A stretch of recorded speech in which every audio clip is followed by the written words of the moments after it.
Hello, and welcome to the We're Not Stumped podcast.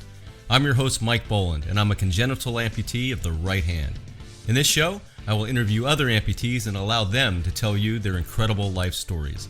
I'll also feature family members of amputees and others who support the amputee community, all in an effort to discuss the challenges and triumphs of those living with limb loss. So stick around and listen to inspirational stories and find out why we say, we're not stumped. Well, hello everyone. Welcome to the We're Not Stumped podcast. I'm your host, Mike Boland, and I'm a congenital amputee of the right hand. So now that season 1 is behind us, I wanted to kind of go over the episodes, share some highlights of each episode, and then kind of talk through what we're looking to do in season 2. But before I do that, just a quick reminder, what is the We're Not Stumped podcast? Well, what it is, it's about people like us, amputees, whether it be congenital like me, others who may have lost their limbs through medical or accidents. We get together and we talk and we share stories and we listen to the people, listen to the guests on their journey through their amputation. And not only that, what we also do is we talk to family members. Unfortunately, in season 1, I didn't have a family member, so definitely looking forward to getting some family members in season 2. But we did have some professionals on. The Limb Care Foundation and all the people from that great organization were on the last episode of the first season, and we're going to go over that in just a second. But just as a reminder, I really need more people on this show, and there's a lot of great stories out there. And for a second, what I want you to understand is if you look at yourself as an amputee and go, gosh, I don't have that cool story. I didn't do X, I didn't do Y, I didn't do Z. You're here, you're with us. Your story is just as important as anyone else's, and we need to hear it. One of the things I learned through all these conversations during the course of season 1 is a lot of people did a lot of research when either they had the accident or maybe they had a medical condition, and they suddenly found themselves as an amputee. And unfortunately, there was not a lot they were able to find out there, and that's why this is so important, that we can talk through this. So I'm really excited about getting more guests on in the future. And if you'd like to be a guest, I certainly would like to have you. Go to mikeboland.com, MikeBolland, and go to the contact form and reach out to me. Love to talk to you about being on the show. So with that said, let's start looking at all the different episodes. I was very fortunate to start episode 1, the very first episode of the We're Not Stumped podcast. Started off with a bang. I had a really great person on, Nicole Kelly.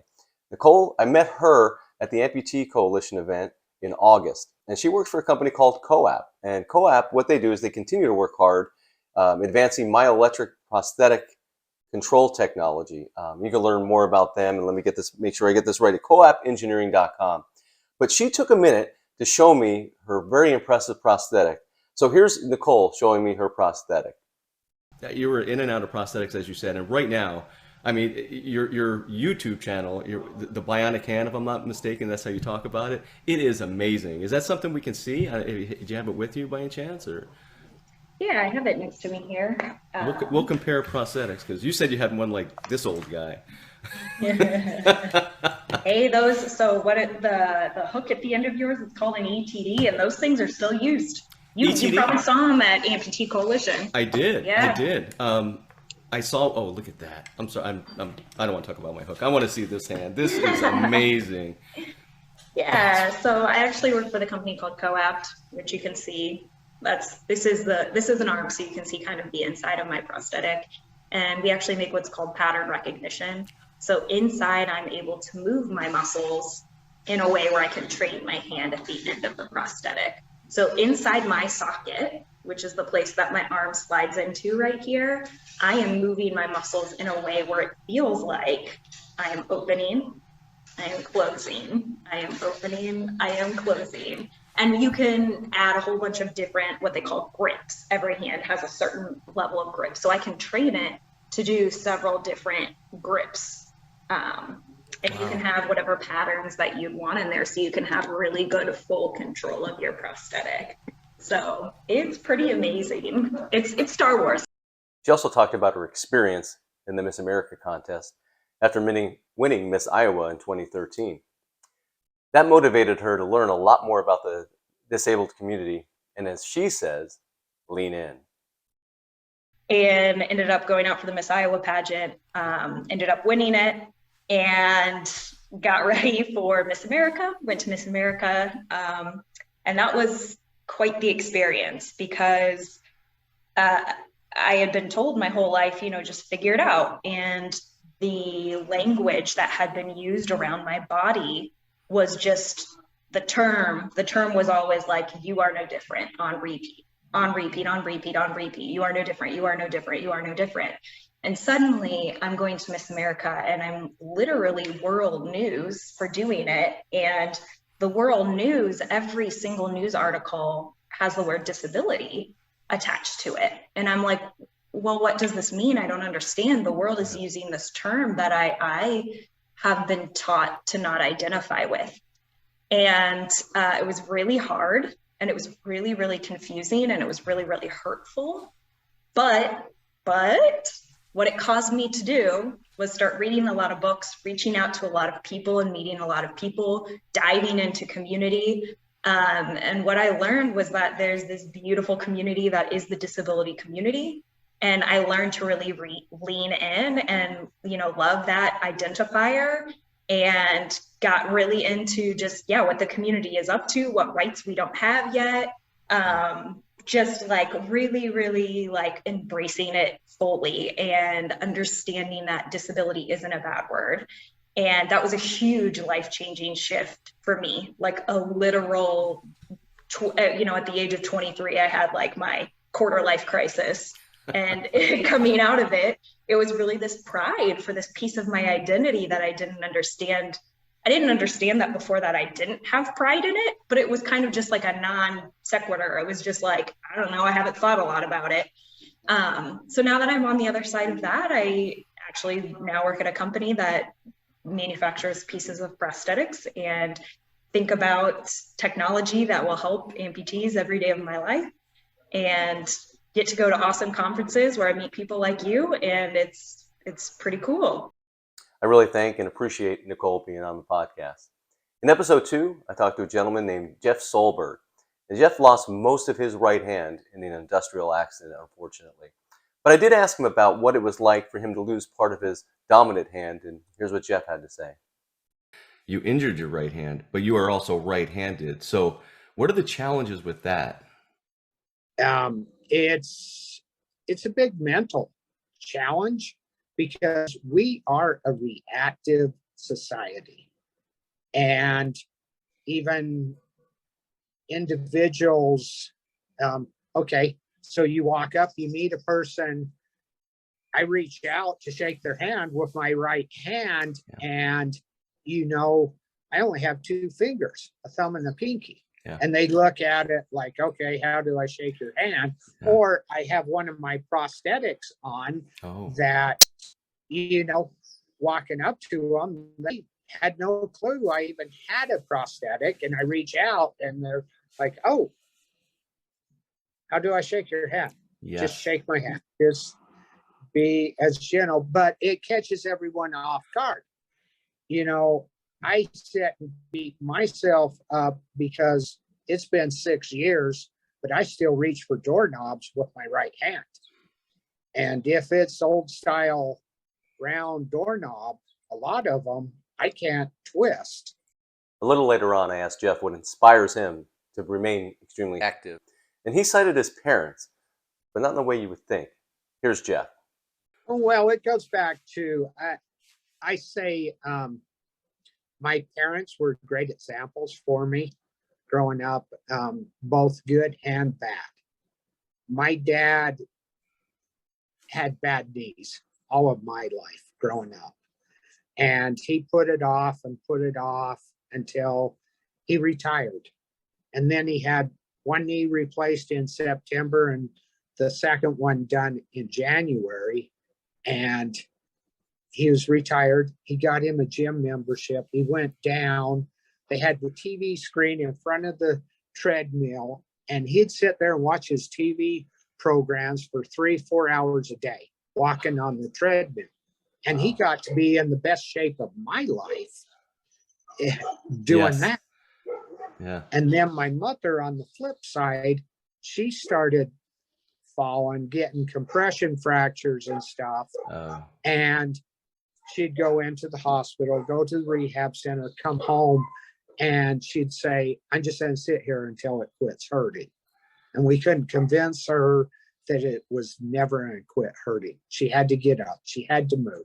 She had to keep up her strength. And ultimately, over a 15-year time, a fall is what took her, because she just kept getting weaker and weaker and weaker. So, excuse me, I am not going to put that burden onto other individuals. I know to be as strong and as active as I can be for as long as I can be. And jokingly, I sarcastically a lot of times will say, my heart will explode in some workout. But, I'm not going to be the one that for 3 years is sitting on the couch complaining that they hurt all day long. Jeff continues to speak all around the country and sharing his story and helping as much as he can. To learn more about Jeff, go to his website, jeffgivingahand.org. In episode 3, I interviewed sepsis survivor Christine Karen. Christine was the first person that I had on the podcast that I had not met in person. I'd read a little bit about her, and everything I read made me want to reach out to her to see if she wanted to be on the podcast. And she graciously accepted. So I very much thank her for being on the podcast. But just like all the other people that I have on the podcast, I asked her to share her story. So here's Christine in her own words talking about the beginning of her journey. Well, my story started in 2013, or this chapter of my story started in 2013. I hadn't been feeling my best that year. I think I'd been fighting bronchitis and a few other things. And on a Thursday afternoon, my pool was being opened. I'm from Canada, by the way. And so the pool was being open, and I was playing with my dogs outside. And we were playing tug of war when one accidentally nipped my left hand. It wasn't aggressive. There was no blood. It was just a skin break. And I immediately put my hand in the pool because anybody who's opened a pool knows there are chemicals in that sucker. Yeah. So I did that first, and we continued our game. But then when I went inside, I washed it again, and I polysporined and did the disinfecting, and then polysporined. And I didn't think about it again because I did not have any pain for days. Like, I didn't have any pain from my hand. Flash forward to the Monday, I'm at work. I come back to my desk, and I realize that my drink from this morning is still sitting on my desk, and that this was the first time that I had been to the bathroom all day. And although Christine, from sepsis, lost both of her legs, her lower left arm, and part of her right hand, she's starting to drive again. And here's Christine talking about that process. Well, that was in, I'm not sure if it was 2015 or 2016. Oh, so that was a little while ago. Braces. Okay. I got braces. And I got my driver's license again. So that was 52. It was fantastic. I have not been doing a lot of driving lately because my house does not have a covered garage. Okay. And I'm in Canada, and there's snow and ice, and I cannot get to a vehicle safely. Oh, that makes sense. Yes. I didn't think to of drive. that. Yeah. So my next purchase of a home will have a garage on it, Yeah. so that I can have that independence. But I have to tell you, people are very nervous getting in a car with me. So if I am driving with a person that is licensed, often they won't let me drive. I'm sure you do great. I do. I mean, I get home alive, right? When I go do my thing. And that's, part of the strategy, right? Yeah, but a lot of people, they get in that car and they are white knuckling before I'm even moving. Episode 4 of the We're Not Stumped podcast was very exciting for me. Kind of like episode 3 being with someone that I hadn't really yet met in person. This episode 4, was the first one that I recorded in person. And what a learning experience that was and continues to be. And second, I had a surprise guest that day. Originally, I was going to meet with Dan Moses, a bilateral below knee amputee. But he brought a good friend of his that day. And her name was Jennifer J.J. Johnson. And she is a bilateral above knee amputee. And if you've not listened to that episode of the We're Not Stumped podcast, I urge you to do so, because the banter between those two is very entertaining. There are a lot of highlights from this episode, but I'll start with one where we're talking about self-advocacy. Now, this is a topic that does weave into a lot of conversations on the podcast, but I'd like you to listen to what Dan and JJ have to say. I went to the Amputee Coalition. Oh, wow. It was fantastic. And there was a whole track on just that, being a self-advocate. I'm a cancer survivor, and I remember going through that myself, and is equally as... Again, being a congenital amputee, I didn't have to be an advocate for my amputee. You know, that maybe my parents back in the day. But but it really did parallel my cancer journey. Yeah. Right. But I would like to hear a little bit more from both of you on being an advocate and making sure that you're getting stuff done, you know, for Well, I yourselves. mean, I think the important thing is not just being an advocate, but you have to. We think we got it, but we don't have it unless we have that, you know. Yeah. well, I mean, I think most of the time being an advocate for yourself, and along with having other support people, you know, your family, your friends, maybe someone that could possibly be in the medical field or in the insurance field, or, you know, it's something that, you know, because, you know, some people, I'm rushed to the hospital, holy cow, my blood sugar is 15,000, my leg is basically black, it's rotting off, we're going to take the leg, bam, take the leg, and then you're stuck going, what the hell do I do now? Yeah. So, I mean, that was a little dramatic.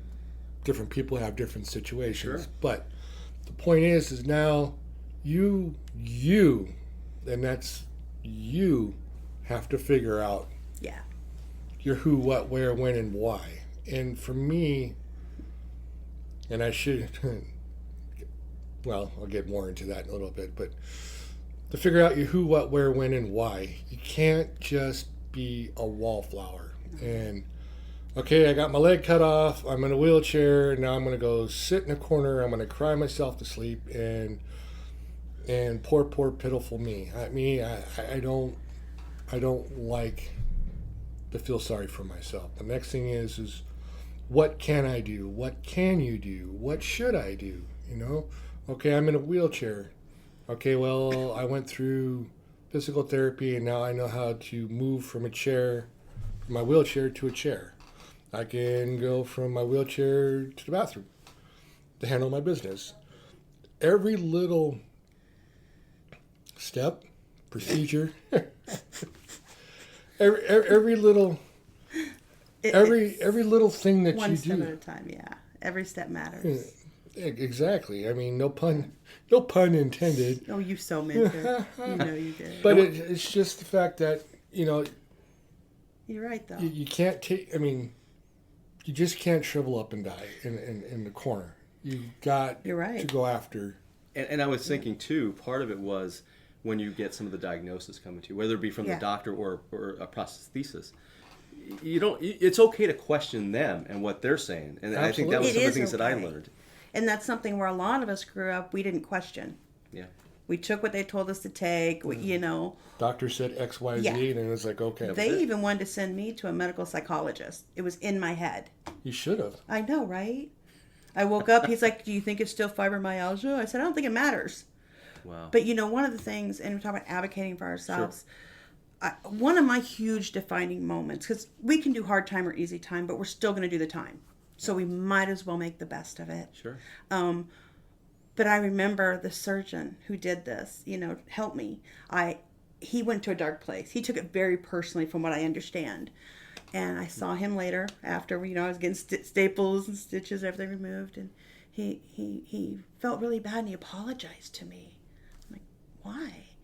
He goes, you asked me to help you walk again. I said, yeah, I didn't ask you to save my legs. I said, help me walk again. And that's what you've given me the opportunity to do. You know, but I think a lot of the doctors and stuff get stuck in this it's out of the box. Yeah. Things are happening at younger ages. What happened to me shouldn't happen until I was in my 90s, from what they tell me. It didn't have to be this way. Wow. But you have to advocate. What Dan said in that segment, the you part, is something that I'd like everyone to remember. No matter what you're going through. Like I said in the podcast, that message was so important to me in my cancer battle.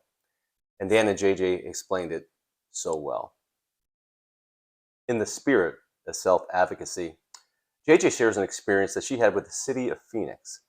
Listen to how she pushed for a change that helps everyone in wheelchairs on the bus. I fought the city of Phoenix. I was thrown off that bus so many times because they wanted to tie my wheelchair down. I said, not going to happen. And eventually we were able to rewrite this. Oh, I want to hear more. Okay. What is? Yeah. I would Okay, love so this is one of my biggest pet peeves about the city of Phoenix. Has a lot of great options for us as adaptive folks. You know, I don't say disabled because that's what Starbucks does to the Wi-Fi. Handy-capable.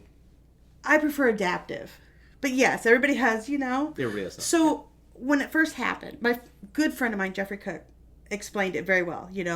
When somebody has an amputation, the family has a million questions, but the amputee, but a few. My biggest: how am I going to make money? How am I going to take care of my kids? And how am I going to get where I need to go? Yeah.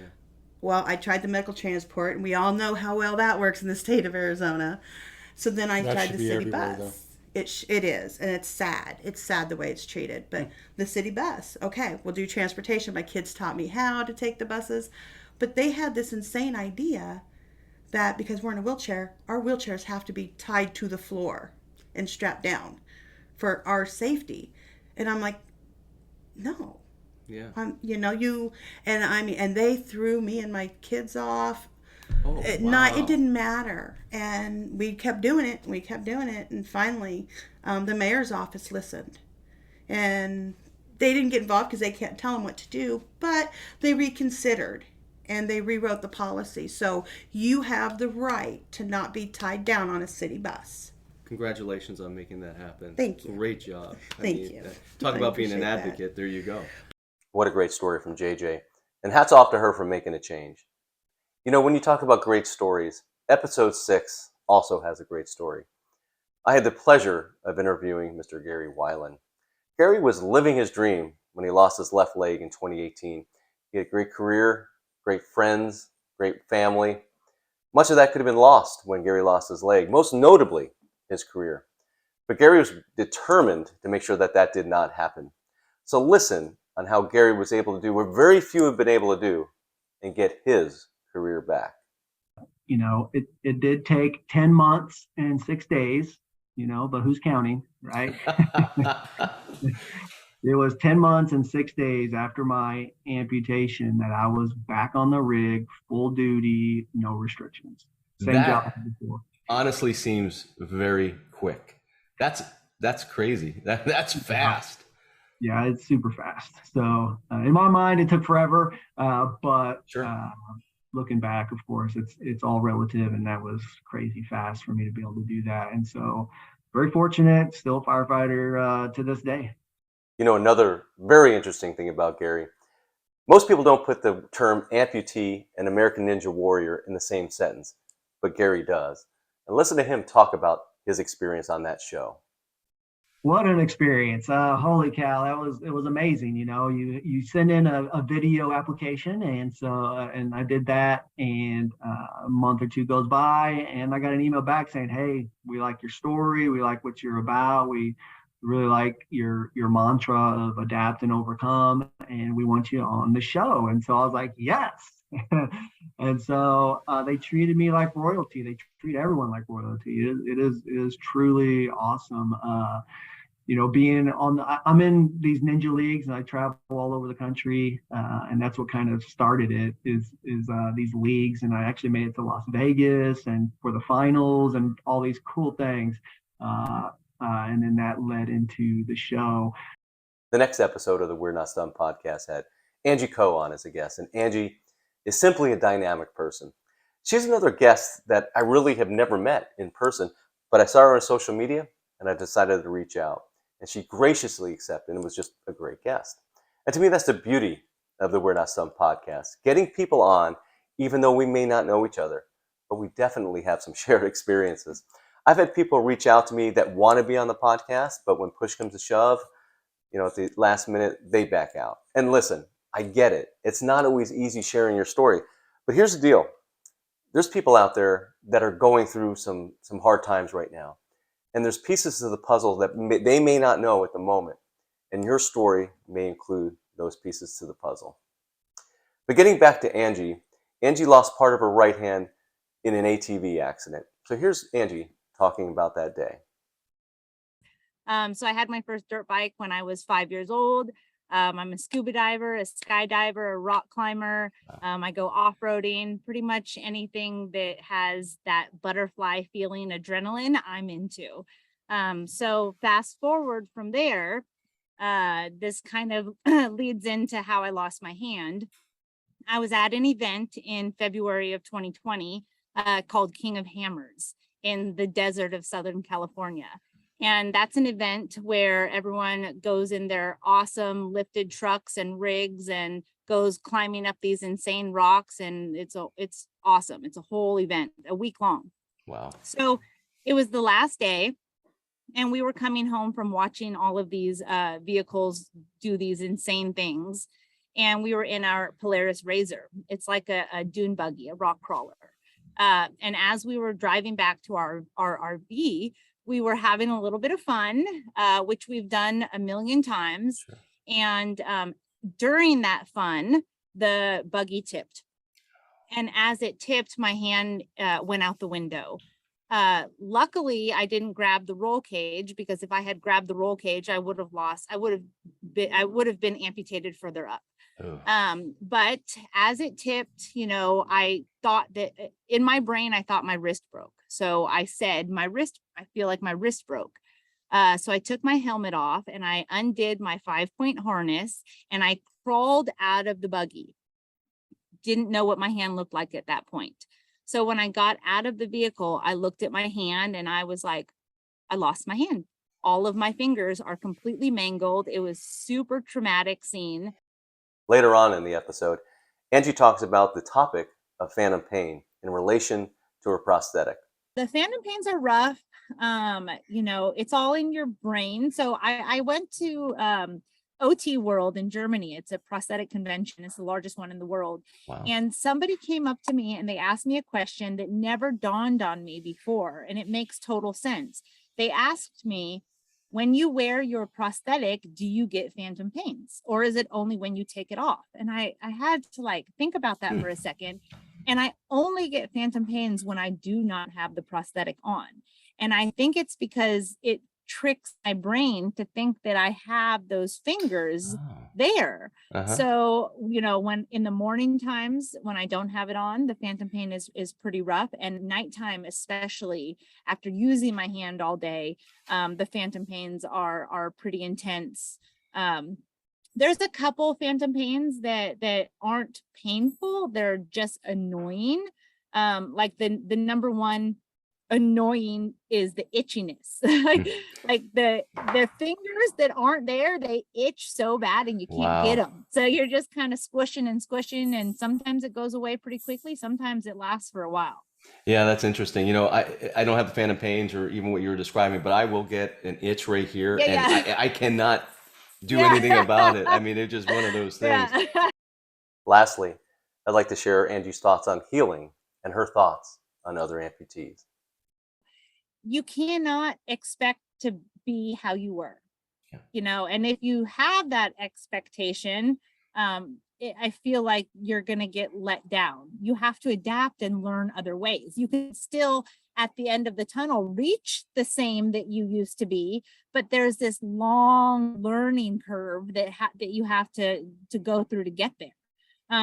I truly feel like there's nothing that amputees can't do. I almost feel like we can do more things than people with both hands or both legs can do, and having a prosthetic in my brain, I know that everybody has different ideas and feelings, but for me, I think this is cool as hell. Oh, I think it is too. I think it is too. Ashamed. Yeah. I'm not shy. I'm not. I mean, even when I see other amputees out, I have never run into another upper limb amputee ever, except for at prosthetic conventions. But I see leg amputees all the time, and I just like it. I just think it's so cool what their leg looks like. I always want to talk to them. I want to hear their story. Yeah. I'm fascinated. The story fascinates me. Yeah. You know what I mean? They got there where they are. I just think amputees are strong, cool people. As Angie said, amputees are strong, cool people, which is exactly how I would describe her. And here's another one I described like that. That gentleman named John Higby. He was on episode 7 of the We're Not Stumped podcast. John lives in Arizona, actually pretty close to me, and our paths had never crossed for whatever reason. As a young man going to ASU, John lost both of his hands in a terrible accident. Here's what happened in John's own words. So I slid the grate open and was hanging, and then I dropped, and it was about a 14-foot drop. But I guess since I was hanging, it wasn't that long. But I still kind of, when I landed, I kind of tweaked my ankle. I got weak ankles, and that's not good because I need those. So I was down there, and there's like no way going up 14 feet. So on the side of the wall going into the building was like metal louvers. So I kicked those open and broke in. And then I was in there was a room that was about 10 feet wide, 15 feet deep, had a door on the other side. And I went up to the door. There's no handle on the inside. It's like, that's weird. Usually doors have 2 handles. Yeah. So I wasn't going out that door, but in the corner there was another vent with the light coming through. It was like, need to get in there.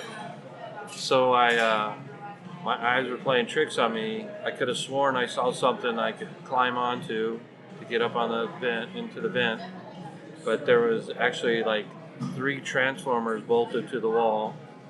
And I walked up, and I guess I hit 2 of them at once, and there were 6,500 volts apiece. Oh, wow. So it like went in one arm and shot out the other arm, and shot me back against the brick wall. And I left like a grapefruit size, if it's a big grapefruit size splat of blood. Like me, John is a stand-up comedian. And I asked John how he got his start. So here's what John had to say. It's like 2009, 2010. I'd been doing AutoCAD drafting for a long time. I think I got laid off when the market crashed.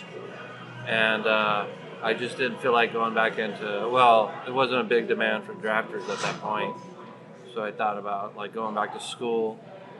So somehow I just saw something about comedy classes. So I thought, man, I've been funny. Yeah. But not in an official kind of way. Yeah. More like witty, dry humor. So I saw it was like Tony Visick was teaching class clowns. Oh, nice. And they were performing at the improv. So I went to an improv show, and it's like, yeah, I could probably do that, But they were teaching the classes off of Raintree and the 101. It was that airport. It was actually in a hangar. There was a hangar there with office building. Yeah. So we'd go into office, and I guess they were filming stuff there because it had like a green screen in the back. Oh, neat. And so that was interesting because, there was probably, 15 other comics and stuff, and met some nice people. And Yeah. I remember one of the first big shows I did was with Rich Scheidner from Married with Children. Oh, wow. He was Al's friend at the shoe store. Okay. The skinny. You're right. Wow. So he was out of comedy, I think, for like 10 years. He had sold his jokes to Jeff Foxworthy. And so he was kind of getting back in the business, and he had to like recreate his jokes. But a really nice guy. So he did a show at Dave & Buster's, and they asked me to be on it. And I thought I did really good, under the circumstances, because I've never been that, outgoing, hey, put me behind the mic and I'll say anything. And what I'd learned is if I got something to say, like I've written it down and memorized it, or learned it, and you go up and it's funny, that smooths everything out. People laughing and not just chirp, chirp, chirp. Yeah. Well, I'll go on to my next joke. Whoops. Yeah. In the last episode of season 1 of the We're Not Stumped podcast, I had the pleasure of having the founder of the Limb Care Foundation, Mr. LaDon Smedley Jr. Not only him, though, he invited his whole executive staff, and the conversation was just fantastic. So just like all the other episodes, I urge you to listen to that episode of the We're Not Stumped podcast. I did have an opportunity, though, to ask him what the inspiration was to start the Limb Care Foundation, and here's what LaDon had to say. Being in the medical field, we're always taught the importance of just a multidisciplinary team. I'm fortunate enough to work in a hospital where I'm surrounded by, PTs and OTs and just everybody who's involved in the amputee care, and even just for orthotic patients. So having that vision and that experience, I wanted to bring that to a nonprofit organization to where we can offer that same multidisciplinary approach to improving the lives of amputees and people who just have limb difference, limb loss, things like that. And so having also that experience, knowing how expensive some of these items can be for patients. The hardest part of my day is dealing with insurance. So trying to, one, identify the best possible device that I can provide to a patient while also considering their insurance can be a struggle sometimes.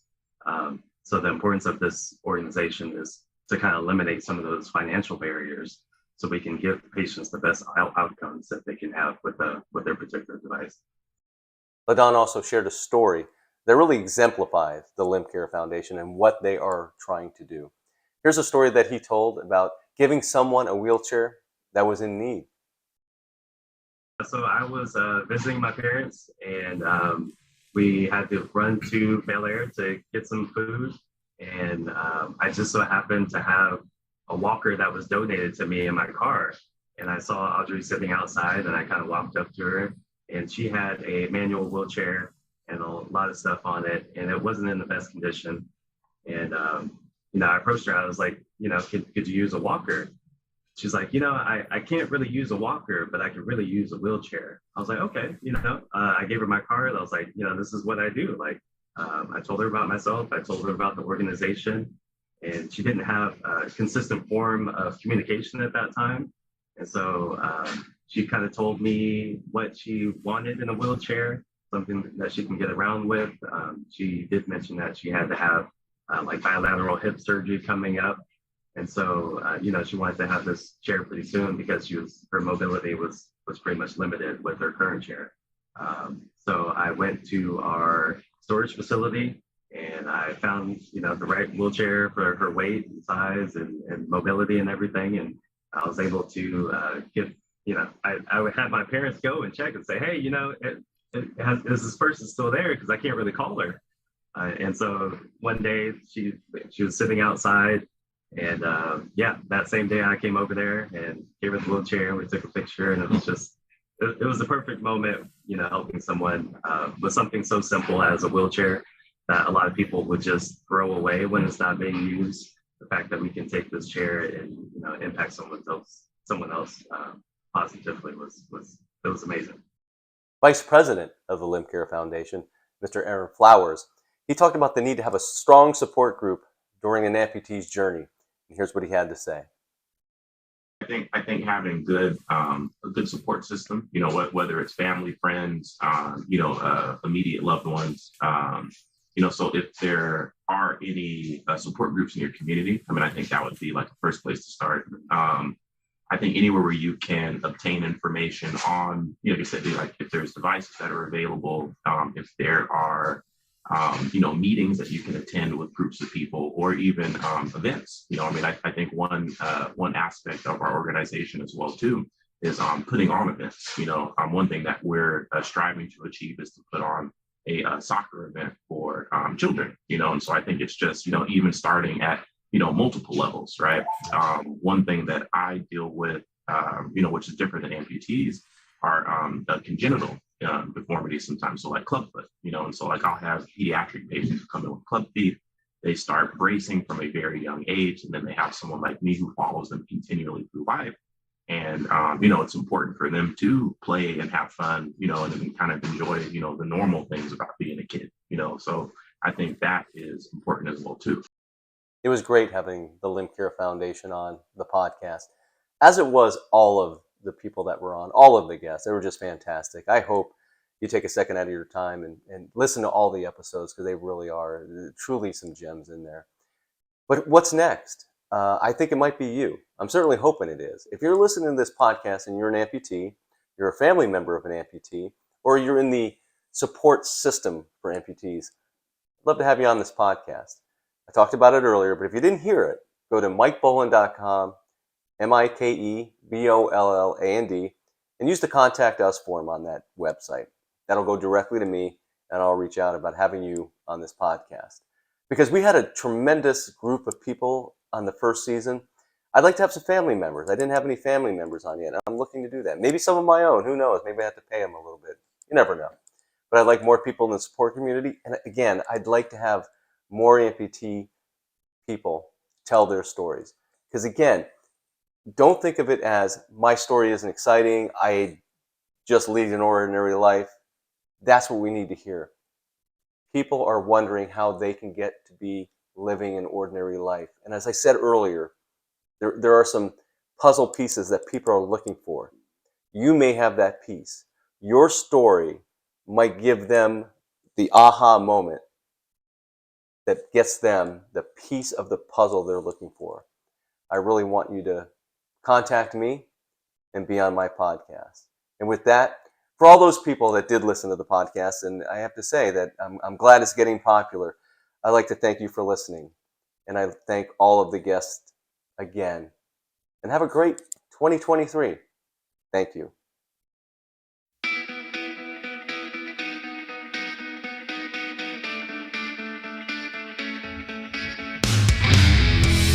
That was the We're Not Stumped podcast, hosted by Mike Boland. If you want to be a guest on the program, reach out to Mike at his email address, mike@mikeboland.com. This podcast is produced by One Hand Man Productions. If you are looking to start your podcast, go to onehandmanproductions.com.